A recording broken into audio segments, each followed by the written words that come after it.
All right, Dave Zavolinsky back with you here live from our alert center. We continue to monitor breaking news here this morning. Epley Airfield, a terminal there, was evacuated. We've been bringing you live pictures for the better part of 45 minutes or so. I want to go out now live to the scene where Maria Cade is standing by. She's been out there for the last 40 minutes or so. Maria, I understand you talked to some people who are at the airport this morning.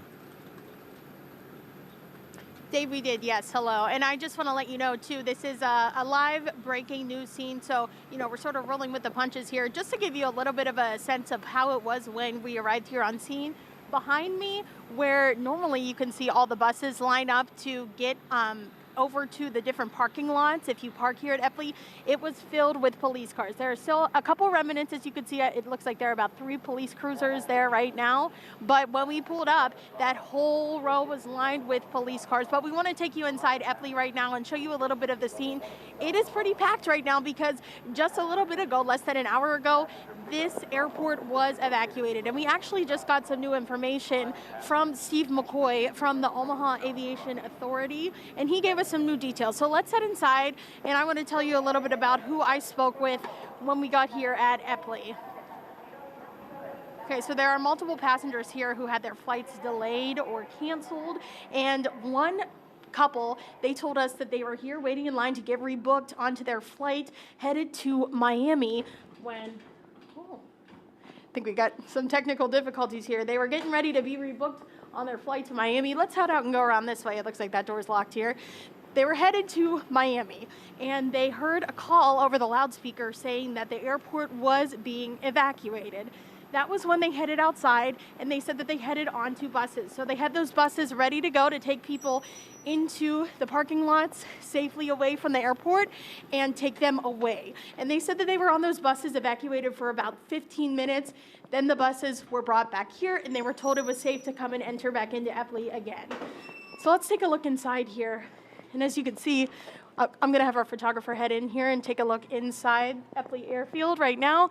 There are plenty of people here still waiting to get onto their flights right now. So this is the line for Allegiant. It stretches all the way back, and there are people who are waiting just sort of get everything handled and everything figured out. So again, we did get some new information in just within the last couple of minutes, Dave, from Steve McCoy. So let me read this to you. This is the new information that we are just getting right now. So he says that approximately 8:20 this morning, there was a security threat that was communicated to the Omaha Airport Authority. And then out of an abundance of caution, the pre-security areas of the terminal were temporarily evacuated. So that's where we are right now, pre-security areas. That was around 8:20 this morning. Epley Police, they worked with Omaha Police, TSA, and the FBI to work on that issue.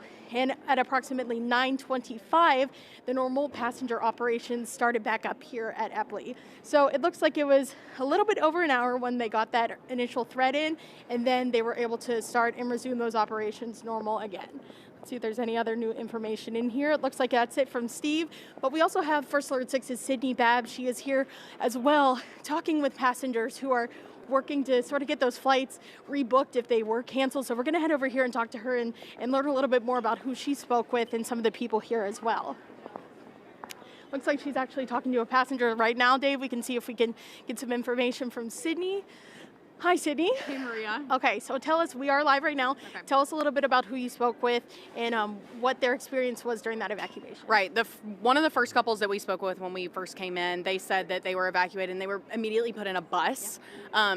The airport knew that it was really cold outside, so they were hoping to keep people warm. They put them in a bus, basically drove them around until they knew that it was clear for people to come back in. Another couple that we spoke with who had to get back in line, they were first in line to get checked in for their flight, and then immediately someone came up to them. He said she was really polite. She came up to them and was like, hey, we need you to leave the airport.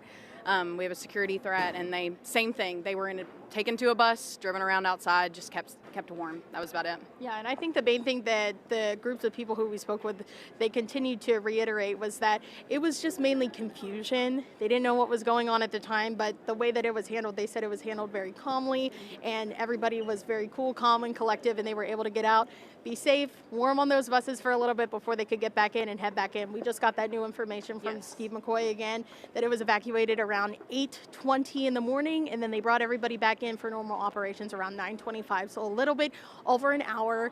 Anything else, Sydney, that you heard from passengers? That confusion, that was the one thing that, like Maria said, they kept mentioning. They said that even the bus drivers were confused. Like the bus drivers didn't know exactly what was happening. They were just told, just drive these people around, keep them warm, that sort of thing. So, yeah. And that initial information that we got from Steve, too, mentioned that it was the pre-terminal area that was evacuated. So right here where we are standing, this was the part of the airport that was evacuated, not post security. So that would have been people who are waiting to, put their bags on the bag check and get their boarding passes. Maybe people who are just waiting to get on that flight. If they would have arrived maybe a little bit close to that boarding time, potentially they could have missed it. So there are a lot of people who are waiting here to get rebooked onto new flights and make sure that they're able to get their destination safely. That's why you're seeing a lot of the longer lines right now. I mean, I'm sure you can see these people behind us. It was all the way down to baggage claim before you guys came in here, and they're trying to get some of these flights rearranged and rescheduled for people. I know it's been a bit of confusion up here, but I'm sure it's going to get all worked out throughout the day. Yeah, and luckily there are a lot of employees, airport employees, who are working very hard, very diligently to make sure that everybody's able to get to their destination safely and securely. And again, there were a lot of law enforcement here. We saw Omaha police officers with weapons here as well, just making sure that everything was taken care of, everybody was safe. But right now, it looks like the majority of them have actually left the pre-terminal or pre-security area where we are right now. They were originally standing here where we are, but it looks like they've since exited and left the building. Yes, yeah. I think that's the main point that they want us to get across, is that while there is a lot of confusion and a lot of crowds right now that are not typically here, they're trying to get all that worked out. I know that they've separated separate lines for different people based on what flights they're in, so that they can try and get those things moved as quickly as possible. A couple of the people that we talked with said that when they first heard about that they needed to be evacuated, they were less scared and more just frustrated. So I think a lot of that is kind of lingering now, but it seems like they're definitely starting to get it worked out, because this line is much shorter than it was, even 5 minutes ago. It's always tough. I experienced some airport problems myself just a couple of weeks ago, so I totally get it. But again, we have our airport staff who are working to get everybody through. I think that's all we have for you right now, Dave, unless there's any questions, any lingering questions you have for us. I think we're good, Maria. That's Maria Cade and Sydney Babb reporting live from inside Eppley Airfield at this hour. Ladies, thank you very much for your live reporting. Good job out there. We'll give you another live look from our Union Bank and Trust City Cam network right now. And it appears as if things are getting back to normal at Eppley Airfield. You saw the lines inside the terminal that was previously evacuated this morning for an incident. They did it out of an abundance of caution, but things have certainly been cleared off, and things are getting back to normal at Eppley this morning. I want to bring you over to the live board for departures right now to show you that, yes, quite a few flights have been delayed. It looks as if we are about 90 minutes delayed on a couple of those Delta and American flights right now, but hopefully as normal operations resume at the airport, things will get back on time there today. We have seen some planes land at Eppley over the last hour or so since we've been monitoring the situation here live from the alert desk. But everything is getting back to normal at Eppley here this morning. We will have plenty more in the very latest coming up at 11 o'clock when Cerise Cole and I join you live on air. Right now from the Alert Center, I'm Dave Zavolinsky. Thanks for tuning in this morning. Have a great day.